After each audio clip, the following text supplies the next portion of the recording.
Assalamualaikum warahmatullahi wabarakatuh. Halo teman-teman semua, perkenalkan saya Indah Cahaningrum dengan NIM 2311201009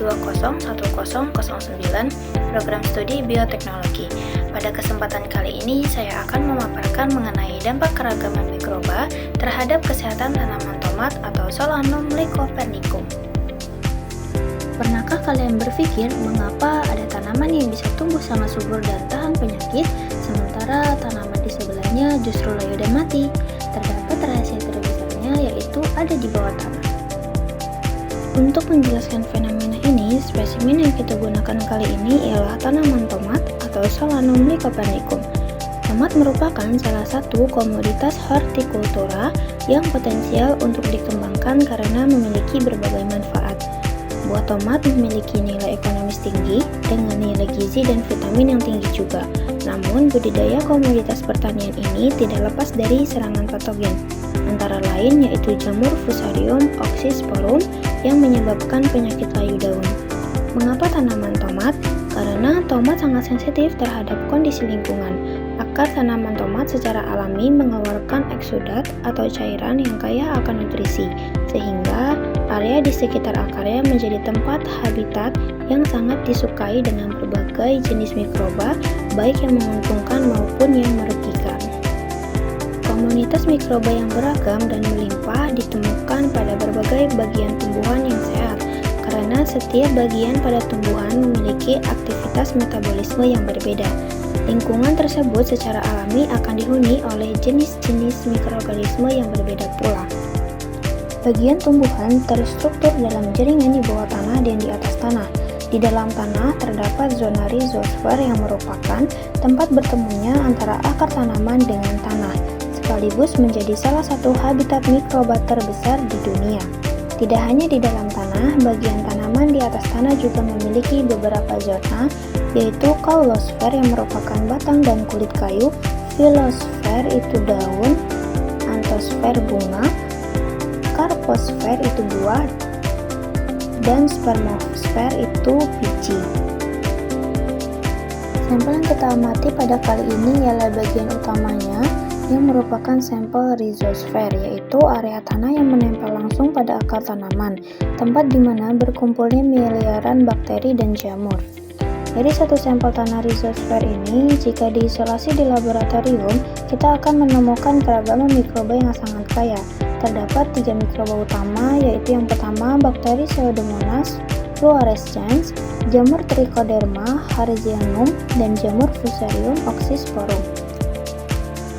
Pada bakteri Pseudomonas merupakan bakteri baik yang menguntungkan, yang merupakan kelompok PGPR atau bakteri pemacu pertumbuhan. Kemudian terdapat jamur Trichoderma hertzianum yang merupakan jamur baik, memiliki multitalenta yang bertindak sebagai agen pelindung tanaman di dalam tanah. Dan terdapat jamur Fusarium oxysporum yang merupakan jamur patogen. Ialah musuh utama tanaman tomat, jamur jahat penyebab penyakit layu Fusarium. Dari beberapa mikroba tersebut pada tanaman di dalam tanah, mereka melakukan interaksi yang kompleks. Yang pertama terdapat simbiosis dan mutualisme, dan yang kedua ialah parasitisme. Pada simbiosis mutualisme, bakteri Pseudomonas dan jamur Trichoderma berinteraksi secara harmonis dengan akar tomat. Bakteri Pseudomonas adalah bakteri ubiquitous dan biasanya ditemukan pada permukaan daun dan akar. Bakteri ini juga dapat menekan populasi patogen dengan cara melindungi akar dari serangan patogen dengan mengkolonisasi akar, menghasilkan senyawa kimia berupa antimikroba dan antibiotik, dan melakukan kompetisi dalam penyerapan zat besi. Kemudian terdapat jamur Trichoderma hertzianum yang termasuk ke dalam jenis jamur saprophyt tanah yang mampu berperan sebagai parasit terhadap berbagai jamur patogen dan bersifat antagonis. Jamur ini mampu menghasilkan senyawa antifungi. Zat yang dikeluarkan dapat menembus tanaman inang dan membentuk satu penghalang bagi masuknya jamur patogen luar tanah. Dengan dihambatnya jamur patogen, maka transport hara dan air menjadi lancar.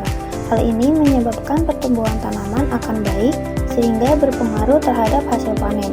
Dominasi Trichoderma ini dari dalam tanah tanah akan membuat lingkungan dan ekologi sekitar tanah menjadi lebih tahan terhadap perkembangbiakan patogen. Yang kedua, terdapat parasitisme, yaitu merupakan jamur Fusarium oxysporum. Jamur ini merupakan salah satu dari jamur yang sering sekali dijumpai pada tanah dan juga tanaman. Jamur Fusarium ini dapat menjadi penyebab penyakit layu Fusarium pada tanaman. Jamur ini akan menginfeksi tanaman melalui akar, tanaman yang luka dan berkembang di jaringan pembuluh darah tanaman, menyebabkan kematian pada tanaman. Jika jaringan pembuluh mati dan keadaan lembab, jamur Fusarium akan membentuk spora, dapat melalui angin, alat pertanian, ataupun air. Terdapat dampak dari keragaman mikroba, ada dua, yaitu keragaman mikroba tinggi dan keragaman mikroba rendah. Pada keragaman mikroba tinggi, bakteri, Pseudomonas, dan jamur Trichoderma akan bekerja sama membentuk benteng pertahanan berlapis di rhizosfer. Mereka berbagi peran, bakteri berkompetisi, zat besi, dan jamur melilit patogen. Akibat keragaman yang tinggi ini, ruang bagi Fusarium untuk masuk lewat luka akar menjadi tertutup total. Dampaknya tanaman tomat tetap sehat dan produktif. Kemudian, jika keragaman mikrobanya rendah, itu benteng pertahanan akan runtuh. Tanpa adanya Pseudomonas dan Trichoderma, jamur Fusarium akan mendominasi tanah tanpa adanya saingan. Dampaknya, patogen dengan mudah menginfeksi jaringan silam dan menyebabkan kematian massal pada tanaman tomat. Dari pengamatan tadi kita belajar bahwa keanekaragaman mikroba di sekitar tanaman itu penting untuk menentukan kesehatan ekosistem tanaman, dan menjaga tanah tetap kaya akan mikroba yang baik adalah kunci pertanian organik yang berkelanjutan di masa depan. Sekian video penjelasan dari saya, semoga penjelasan mengenai dampak keragaman mikroba pada tanaman bermanfaat.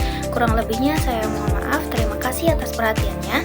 Wassalamualaikum warahmatullahi wabarakatuh.